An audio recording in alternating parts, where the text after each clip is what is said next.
ఈ కాంగ్రెస్ వచ్చిన తర్వాత మేము ఆ 45 టీఎంసీలు పక్కకు పెట్టేసి కేవలం 45 టీఎంసీలకు మాత్రం మేము ఇప్పుడు కట్టుకుంటామని చెప్పేసి చేయడం అనేది మొత్తం కూడా ఈ పాలమూరు, మా రంగారెడ్డి, వికారాబాద్ జిల్లా కావచ్చు, నల్గొండ జిల్లా భాగం కావచ్చు, ఇవన్నిటినీ మొత్తం ఎండబెట్టేటటువంటి పరిస్థితి కాంగ్రెస్ ప్రభుత్వం తీసుకున్నటువంటి నిర్ణయాల వల్ల వస్తుంది. కాబట్టే మేమేం చెప్తున్నామంటే, మీరు ఏదైతే పవర్ పాయింట్ ప్రజెంటేషన్ చేసిండో అన్ని తప్పుల తడకగా పవర్ పాయింట్ ప్రజెంటేషన్ చేశారు. మొన్న హరీష్ రావు గారు స్పష్టంగా చెప్పారు, గతంలో 299 టీఎంసీలకు ఎందుకు ఒప్పుకోవాల్సి వచ్చింది, మీరు గతం సమైక్య రాష్ట్ర పాలనలో ప్రాజెక్టుల వారీగా అలికేషన్ ఉండే. ఆ రోజు 2 రాష్ట్రాలు కాదు, తెలంగాణ, ఆంధ్రప్రదేశ్ 2 ఒకటే రాష్ట్రంగా ఉండే. కాబట్టి ఈ ప్రాజెక్టుల వారీగా అలికేషన్ మాత్రం ఆ రోజు 299 టీఎంసీలు ఉంది.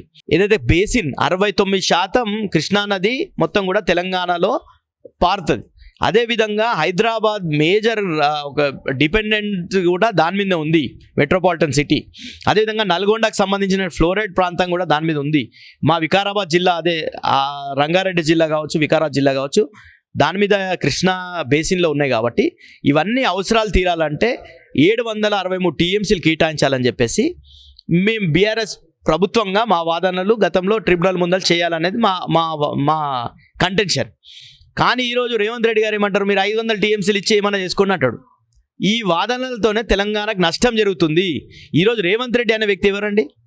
చంద్రబాబు శిష్యుడు, దాంట్లో సందేహమే లేదు. ఎందుకంటే ఎవరన్నా పార్టీల నుండి బయటకు వస్తారు. కేసీఆర్ కూడా చంద్రబాబును ఎదిరించి రాజీనామా ముఖం మీద కొట్టి పోరాటం చేసి బయటకు వచ్చినటువంటి వ్యక్తి కేసీఆర్ గారు.